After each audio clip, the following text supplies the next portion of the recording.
Sometimes it's helpful to watch somebody weld and follow along with them. Other times you need a little bit more assistance, like somebody to teach you one-on-one. So if you're trying to follow along with this drill and you're getting less than spectacular or desirable results, book a 2-hour aluminum TIG class at weldcoach.com and tell your coach that you want to do the 5-coupon welding drill. Or the lap, corner, lap, butt, fillet exercise. This thing.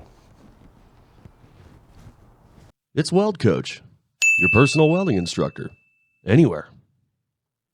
Let's begin with our setup. Our materials, our torch, our machine settings, our gas settings. First and foremost, we're going to be using 1/8" aluminum welding coupons, 5 of them in total, and the coupons that I'm using are from the Weld Metals Online Aluminum TIG Welding Starter Kit. This is the exact same kit that ships or dispatches to your door when you book an aluminum TIG welding class at weldcoach.com. So if you want the best results, this is the kit you should purchase, especially if you want to follow along here. We're primarily going to be using 3/32" filler wire. However, I will break out some 1/16 and show you the differences in between the two of those and why we want to use one over the other. My tungsten of choice for this is 3/32 laser tungsten. It's the same tungsten that is included with the kit, and it's the same tungsten that I use for virtually everything that I do. If you want to use a different color tungsten, that's really okay. And if you're not sure about what all the tungsten colors used to mean, then you should definitely check out the tungsten color theory episode that I did, which will help explain all of that. So whichever color you want is fine. Just make sure it's nice and good and prepped and, well, theoretically that you have enough of them, because dipping your tungsten is something you're going to do a lot of. My torch of choice for this exercise is the CK Worldwide 26 Trimline Flex-Headed TIG torch. That is a mouthful, but it doesn't matter which torch you have as long as you know which torch you have, so that way you have the correct consumables. My consumables are a Stubby No. 5 standard kit that basically ships from weldmetalsonline.com. The aluminum Stubby kit is what it's effectively called. It's a No. 5 standard cup. I don't use gas lenses on aluminum because they're not quite necessary, but if you did want to use a gas lens with any number cup all the way up to No. 8, you should be just fine. I just like the tighter etching zone and the better control you get out of a standard No. 5. My tungsten, of course, 3/32 laser tungsten from CK Worldwide. The angle that I have it sharpened to is about 35 degrees. Somewhere between 30 and 40 degrees will do just fine, but you don't want to sharpen your tungsten to any more or outside of that range. Somewhere around 35 is fine. It doesn't have to be dead on. You don't need to be like, oh, down to the decimal. It's not going to make a difference as long as you're somewhere between 30 and 40 degrees for this exercise. The flow meter on my argon tank is currently set to 15 CFH. That is the north end of how much you want to run one of these small cups for. If you're not sure where to set your cup at, you take the number of the cup and you multiply it by 2. That's your minimum gas flow rate. If you multiply it by 2.5, that's your maximum gas flow rate. If you put it in there somewhere in the middle, that's just fine. This is the window that it operates. And if your flow meter uses a floating ball, then the measurement, or where you reference it, would be at the center of the ball, because that is the point of maximum resistance, or where the ball floats at. So set it somewhere between the lowest and the highest number. And if you want to learn more about TIG cups, I do also have a great episode that explains how I can weld every single metal in the history of ever with only 4 cups. And these days I only use 3 because I have argon money. Once again, I'm using the PrimeWeld 325X for this exercise. You can use whatever machine you've got, but you'll want to set it up accordingly. First and foremost, we're an alternating current, or AC. That's what we use to weld aluminum with. So make sure that you're set to AC, your torch is in the negative port, your clamp is in the positive port. Set your balance to the 30% positive to 70% negative ratio. Now, if you know which side your machine references, go ahead and set it to either 30 or 70. If you're not sure which one it references, you can set the dial to 70 and step on the pedal. If the tungsten explodes, or basically violently reacts and kind of blows away and is extremely unstable, then you're on the wrong side. You should turn it back to 30, and that's where you need to set it and forget it. And vice versa, if you set it to 30 and it goes kapooey, then you need to be on 70. The frequency I'm running with today is going to be 90 hertz because that's my own personal jam. That's where I like my frequency set to. For this exercise, if you're not familiar with AC frequencies or what they do or anything like that, you can set it somewhere between 90 and 120 hertz. If you want the most control or the most amount of time to kind of process and work with something and keep it relatively tight, go to 120 hertz. It doesn't matter where you set the frequency to, technically at the end of the day, as long as you can control it. But for this thickness and the amperage that we're running, 90 to 120 hertz is pretty average. If you're not sure, just set it to 120. It will sound a little bit different than my frequency, but try any number. I mean, it technically doesn't matter anyway. Now, my main amperage is going to be set to 140 amps, and I will be using my foot pedal. So if I step on my foot pedal all the way, I will have 140 amps. If I step on my foot pedal halfway, I'll have about 70 amps. And that's generally speaking about how it goes, but it depends on how many amps your machine starts with. Now that 140 amps may seem just a little bit high for pieces this small, but in certain joints, like the fillet joint, for example, that we have a few of, you need a lot of amps because you're actually lighting up on two different surfaces. So the extra amps is why. If your machine has pre-flow, set it to a half a second. You can leave it there for virtually everything you're gonna weld. And as far as the post-flow is concerned, set it to 10 seconds. I usually tell people 8 to 12 seconds, but 10 is pretty good. Aluminum does not require a whole lot of post-flow, as in you don't need to shield the aluminum as it's cooling and solidifying and everything else like that, but the tungsten itself does. If you whip the torch away too fast or you don't allow enough argon to shield the tungsten as after you weld it while it's glowing red hot, then it can oxidize the tungsten, which results in rough arc starts and a bunch of little junk and things floating around in your weld, and yeah, you don't want that. You should be in a relatively comfortable position on wherever you're sitting. Notice that I am sitting relatively low on this table, or the table is high in relation to my bust, if you will. That's because I like to work in nice, tight, close proximity to what I'm doing, and it is more relaxing than working below me or far away from me or whatever the case, right? So this is where I like to sit. So you should be all set up here. Let's start the exercise. Okay, first two coupons, we're going to set them up in a lap joint configuration. Let's make them even on both ends, and we're going to do roughly a 50% overlap. My goal here is to do a tack weld, an autogenous tack, basically meaning without filler. So we're going to point our tungsten kind of at an angle about 45 degrees down onto it, and I'm going to aim for the tip of the tungsten to hit that upper coupon, slowly roll into it with the foot pedal, and as soon as I see it get liquid, I'm going to point it downward toward the bottom coupon, and they should stick together. Watch your fingers, make sure that they don't get burned. Here we go. So we're liquid, let's roll it down. I see the two of them stick together, slowly take my foot off the pedal. That part is done. 3 more to go. I have a little bit of adjustment room here. I can kind of move it just a tiny bit to straighten it out if I really felt so inclined. I'm actually going to flip it over and do the opposite side. This will help prevent distortion. Nice and easy. Increase my amps. I see them stuck together. I'm out. Opposite side. Same story. And this one I'm going to do a bit faster. We're just going to smash into it. There we go. That one's done. Set it aside. Next one, we're going to set this up as a true outside corner. That means corner to corner, no overlaps in any side direction, whatever the case is. I'm going to rest my pinky of my torch hand on one coupon so it can balance one direction or the other. And the other one is going to hold the two of them pretty much together. I'm going to take my time and really scrutinize this. Your angle doesn't have to be perfect, just that the two of them are together.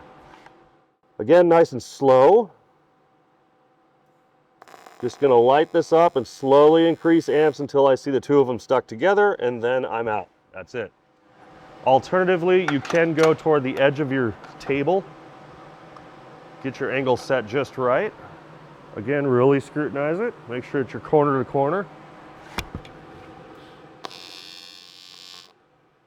Done. And then I'll put a little tiny one right here in the middle. In fact, we'll use this as a reference. When we go to weld this, we'll use that as a restart point. Okay. Now with this one, when I set this, this joint up right here, I want to set this edge of the corner piece that we just tacked up. I want to set like half of it to where it's on the double thick side of the fillet, or the lap joint, excuse me, and then I want to set the other side up to where it's on a single layer. So one of our joints is going to be welded with the same thickness, and the other one's going to be welded as if the lower, or the other coupon or portion of metal is going to be twice as thick. That's going to present a challenge, and we want to intentionally do that. Here we're going to go into the upper coupon, or the one that's vertical. We're going to try and blast away that corner slightly. As soon as it gets wet, we're just going to direct the torch or focus or point it downward to the lower coupon, and we should see the two of them stick together. Again, watch your fingers. So just initiating the arc, very light on the pedal. It's nice and pulled, move it down. The two of them fused, I'm out. Okay, I got a little bit of room to adjust here. And same story. Corners blown away, they're stuck together. Done and done. Last coupon, butt weld. This also keeps it from wanting to flop over that way, and it will present a couple of challenges to us, which we want. I'm gonna tack these together slightly inboard, so maybe, I don't know, a ½ inch or so. Just gonna fire it straight down, see which side it wants to grab a hold of, and then move the arc accordingly until the both of them stick together. You could also use a piece of filler to tack these together, but we'll just try autogenous for right now. Let's see if we can make it happen. Sometimes it's a good idea to try and intentionally screw yourself up. I'm going to back out of this slightly, or ease off the pedal nice and easy like, so that way it doesn't force it to crack. Lit up, they're together. Let me back off of this a little bit lighter than that. There we go. I'm also going to toss one on the back here. I want to flatten it out a little bit. Just make it a little cleaner. And perfect. Dunskies. Now if we take a look at this joint, we've got one fillet here that's welded, you know, regular size to a thicker piece. We have one fillet on the back side that's a little bit hard to access, which is great, that it's going to be welded this size to this size, or same size pieces. We have an inside corner, same thing as a fillet, but when you put this into different positions, you'll notice that the accessibility on it is difficult in some situations, right? We have an outside corner that's kind of floating, but we can put this into any position to make it, you know, somewhat easy, but it doesn't usually want to stay there, so we're kind of forced to weld it in this position, which is great. And we also have two lap joints, one of them easily in position, the other one will be slightly out of position, which gives us something to work on, a little bit of a challenge, great for warming up. And then we have a butt weld that will be air gapped, and then we have a butt weld that if we sit it flat, it will not be air gapped. So the table will be absorbing some of that butt weld, whereas when we flip it over, it won't be. It's going to be in midair, so we really have to control our weld pool with our foot pedal. Now here's a fun fact for you. Gloves are not for handling hot metal. They are for accidental encounters with hot metal. So if you finish welding your part and you go to grab it, you're going to destroy your gloves, burn them, and render them damn near useless. So pliers. You should have some pliers on your desk to move your metal around when it is hot. What do you think I should start with? I think I'm going to start with well, let's start with the lap joint. I haven't done one of those in a while. 3/32 filler. I like to sit next to my part, or as in next to the table. My filler hand can rest at the edge of it, and I can easily access and add filler into it. My whole arm can sit on the table. It makes it a lot more comfortable for me. With the lap joint, we want to focus our arc more toward the lower coupon and then move into it or toward the edge of that joint to burn up to the upper edge of it, right? It may turn into like a horseshoe, what's looking like a puddle, but if the top runs away, don't chase it. You got to pull back your focus a little bit so that way the edge of the weld pool actually moves up to the edge of the upper coupon. So we're going to control how much power we give it with our foot pedal. And I'm going to start just ahead of it and then back up into that tack and then start moving. Again, 3/32 filler. Got my pool going. Now I'm adding quite a bit of filler. And the reason why is because this joint is rather large. And if I had a smaller amount of filler, I'd have to push a whole bunch into it. But with the 3/32 size, I don't. Coming up toward the end, I'm backing off the foot pedal. I'm backing off just enough to where I can see that the weld pool is staying the exact same all the way across. That looks pretty good. To be honest, I haven't welded in a little while. maybe we'll attack the outside corner here. This one, again, we want to be perpendicular to our root, so the angle of the torch is going to go into the joint here, not onto the joint, not fired at the side of the joint, just 45 degrees into that joint. Gravity is kind of going to want to pull it downward a little bit, so we're just going to have to monitor that with the foot pedal.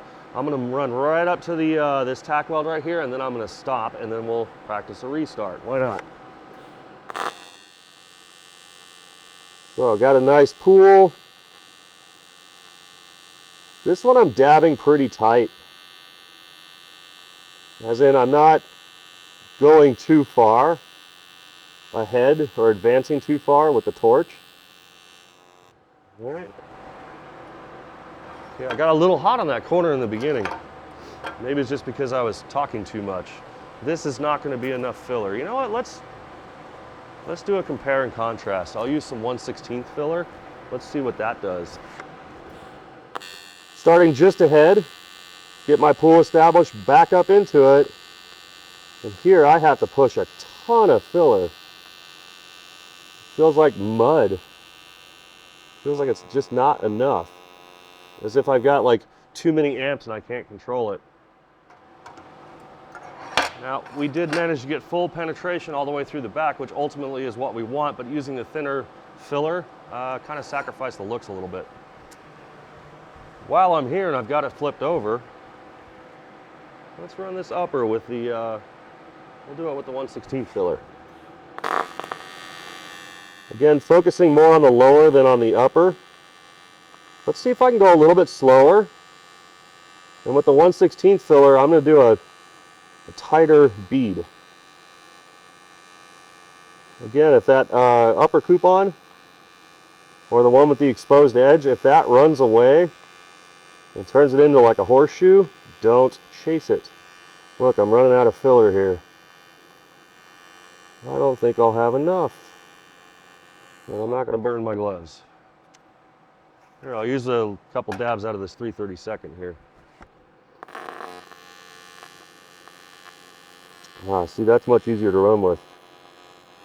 Not as easy to maintain that tight profile though. So you might notice that there's an awful lot of junk inside of this weld pool right here, at least in this bead, right? Now 4043 filler has extra silicon content in it compared to 5356, which has more magnesium in it.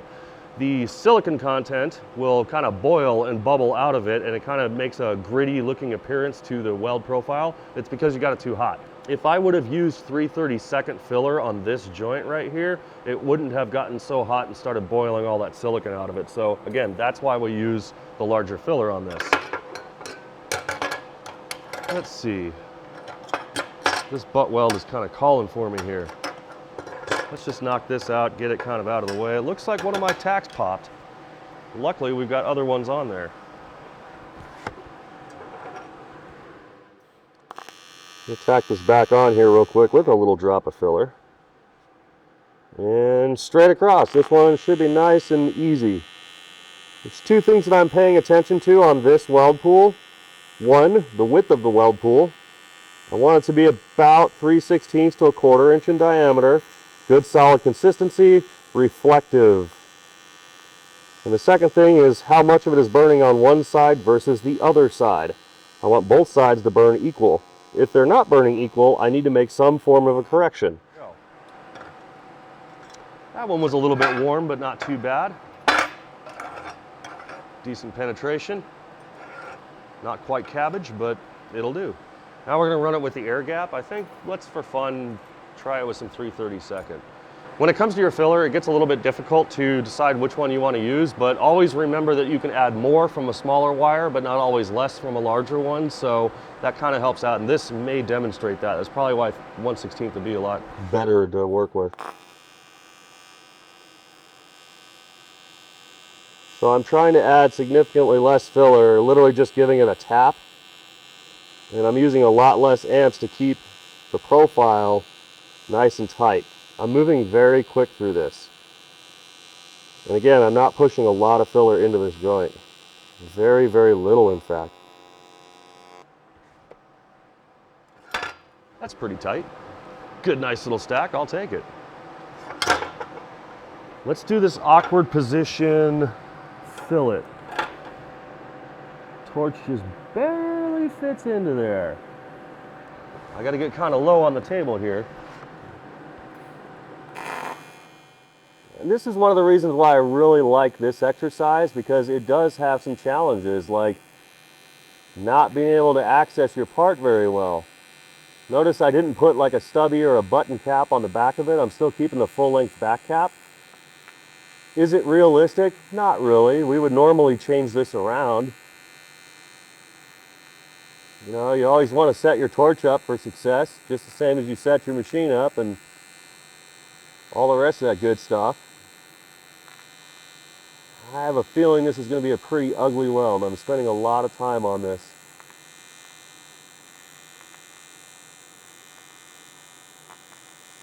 The key to this is watching what's in front of you and making your adjustments accordingly. In all of TIG, wow, that's ugly. Okay, not one of my better ones. But the key to this in all of TIG welding is, you know, I see a lot of people that are like, oh, what's the setting for this? Or how do I do that? Or what's the secret? Well, the secret is, there is no secret. You just got to figure it out. And the only way to figure it out is to get yourself in that situation and then make your assessment on it and then make your adjustment on it. So in that case, no, I couldn't go as fast as I normally would, so I have to back off my amps in order to go slower. And since I'm in a very awkward situation, I'm going even slower, so that way I have time to work the details out or process it. But you'll find out at the end of the day that all you're ever really doing as far as TIG welding is concerned is connecting your eyeballs to your foot pedal, and you're saying, does that look right? If the answer is yes, then you make a dab and you move forward. If the answer is no, then you make the correction and then you move forward. And there's 1,000 different ways to make the same correction, which is why you never really get a solid answer. Sometimes it just helps to watch. It also helps to have somebody teach you all of these things in a way that you can ask questions and get answers to those questions from a live, one-on-one, professional welding instructor. And that's exactly where weldcoach.com comes in. Weld Coach is not a series of videos that are pre-recorded that you have to subscribe to, hope that you can answer a question with or on, and get a response. No, it's an actual person. Think of it kind of like a Zoom call, but on steroids. Now that was a pretty solid weld right there, if I say so myself. I can't believe I was talking during all of that.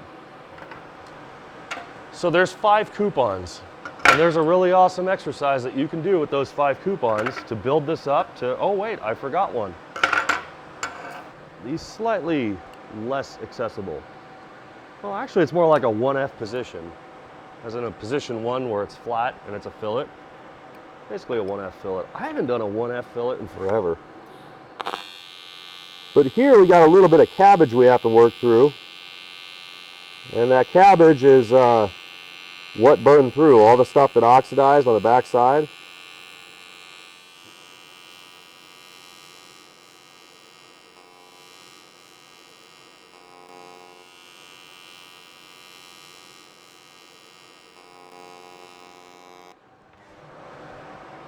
A little slight undesirable appearance to it, but hey, it'll do either way. So that exercise right there, solid warm-up, solid practice. You get every single joint that's out there in multiple different configurations and stuff like that. Now, of course, at your request, if you're on a class at weldcoach.com and you want your coach to teach you this or to run you through this exercise, do it. We'll show you how to do everything.